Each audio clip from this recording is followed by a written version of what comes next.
నేను మీ యొక్క తెలుగు ఉపాధ్యాయుని గోరెంట్ల ప్రవీణ్ కుమార్ని.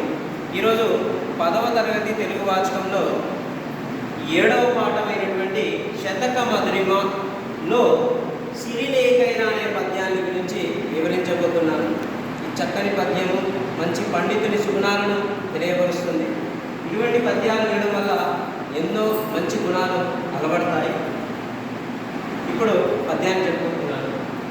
సిరిలేఖైన విభూషితుండే భాసిల్లున్ బుదుండౌదలన్ గురుపాదానతి కేలని చెవులందున్ వింకి వక్త్రంబునన్ స్థిర సత్యోక్తి భుజంబునన్ విజయమున్ చిత్తంబునన్ సన్మనోహర సౌజన్యము గల్గినన్ సురవిమల్లా నీతి వాచస్పతి.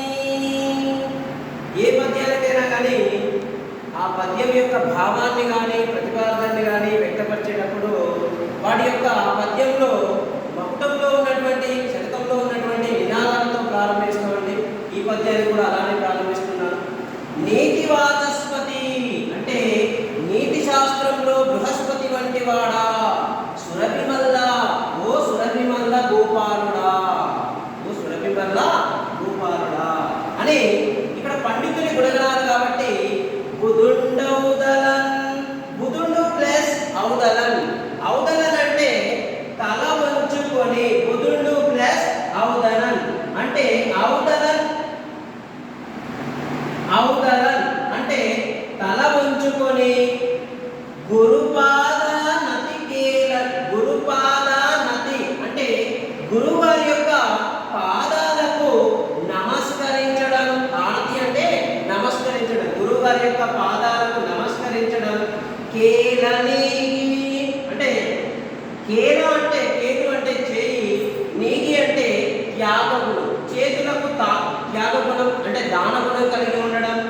చెవులందున్ వింకి, చెవుల యందు శాస్త్ర శ్రవణాలను మాత్రం, శాస్త్ర శ్రవణం కలిగి ఉండడం అంటే శాస్త్రబద్ధమైనటువంటి మాటలను, చక్కని సుగుణాలు కలిగినటువంటి మాటలను మాత్రమే వినడం.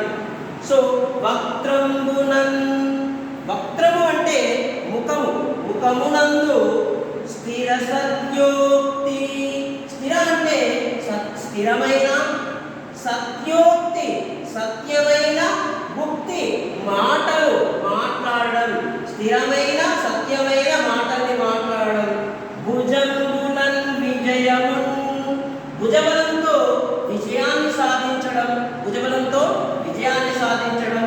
చిత్తంబునన్ మనస్సునందు, చిత్తము అంటే మనస్సు, మనస్సునందు సన్మనోహర అంటే మంచితనం, మనస్సునందు సన్మనోహర అంటే అందమైన, సౌజన్యము మంచితనం, మనస్సునందు అందమైన మంచితనము గల్గినన్ కలిగి ఉన్న, ఎవరివన్నీ మంచి సుగుణాలు కలిగి ఉన్నటువంటి వ్యక్తి బుధుండు అంటే పండితుడు.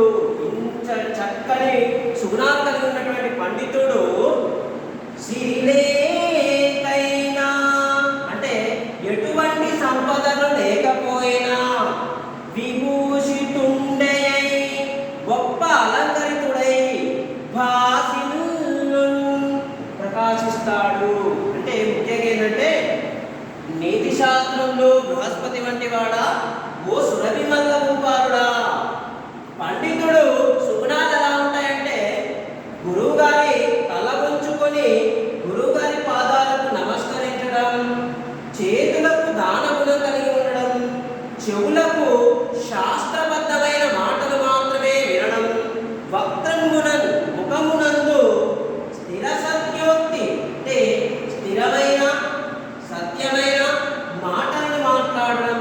భుజంబులన్ విజయమున్ భుజబలంతో విజయాన్ని సాధించడం.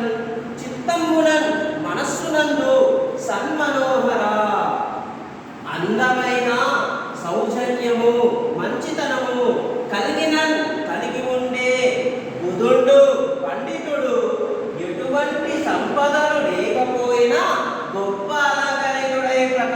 ప్రకాశిస్తాడు.